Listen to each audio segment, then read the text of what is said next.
So as a voter in a whole series of leadership elections over the last quarter of a century, I know that the issue of diversity is raised every single time. And what a disgrace really that today you're asking us the same question because we've failed to meet our aspirations. Our party does not look like the country it seeks to represent. There's only 8 of us, but you've got a parliamentary party that is entirely male, far too pale, no LGBT plus folks there, nobody with a disability, and very few people like myself from a working class background. Well, if we're going to tackle that, we need to take real action. The time for talking absolutely has to end. So here's what I will do. First of all, when we're selecting our target seats for the 2020 general election, we need to make sure that we have 50-50 balance, gender balance, and something like 10% minimum of our candidates in target seats from BAME backgrounds. Likewise, making sure we have people with disabilities in those target seats as well. On top of that, let's look at the fact we have the European Parliament to be selected in the next few years. We can go back to what we did a few years ago, zipping. You make sure that 50% of your lead candidates are female, 50% male. You can also make sure a minimum of 10%, let's say 2 regions, are from BAME communities as well. Now, let's also look at the fact that whilst I'm not going to shadow every single department in the House of Commons, we should be having a team of spokespeople that covers the House of Lords, the Commons, the Welsh Assembly, Scottish Parliament, local government, and you put together a top team of 20 or so lead national spokespeople. I will make sure 50% of those people are women, 10% or so will be from BAME backgrounds, and we have spokespeople who are LGBT+, who are from the disability communities, and indeed from working class backgrounds and a whole mix of social backgrounds as well.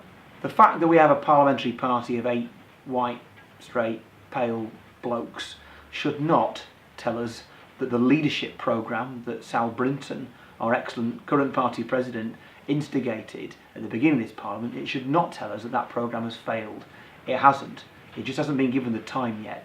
We need to make sure we give it the resources and the kind of emotional support from the leadership and the backing and the credibility at all levels of the party for it to work. We must make sure that we give people from underrepresented groups the ability to be candidates and the kind of resources internally and externally to get them to succeed, both in terms of getting selected in the first place, but then getting to grips with how you go about winning a parliamentary seat from scratch, in the same way as we did here in Westmorland.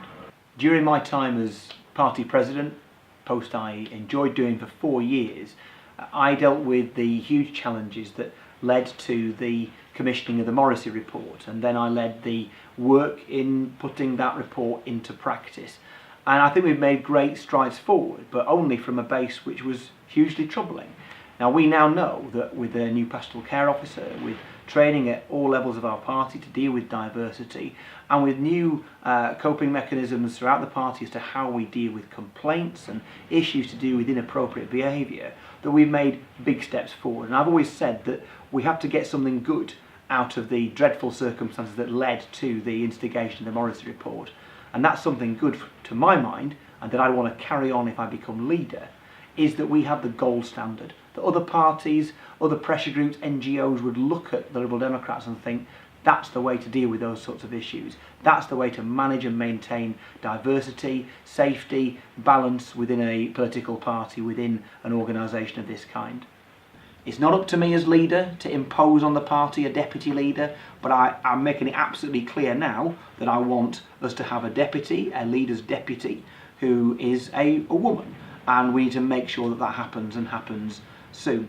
Do you know what? We should be making all sorts of changes to the way our committees operate, so we have spaces on every single committee representing underrepresented groups.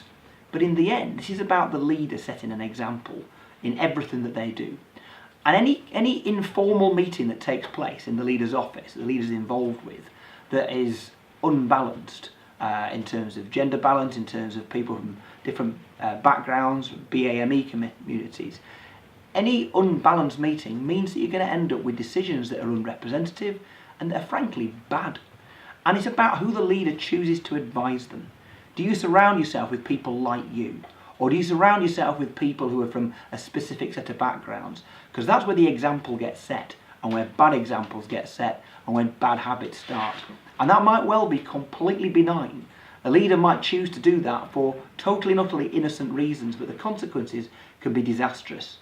Because if you are surrounded by, even informally, a bunch of advisors who are all male, all pale, straight, and from backgrounds that are pretty narrow, you're going to get decisions that reflect that narrowness.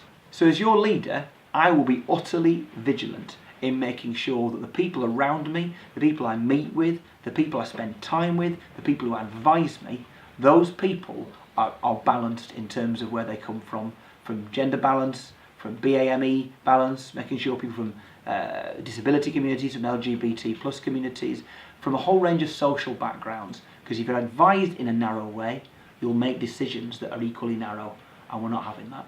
So diversity has got to be something built into the DNA of the person who leads the party, setting an example in every single corner of the party.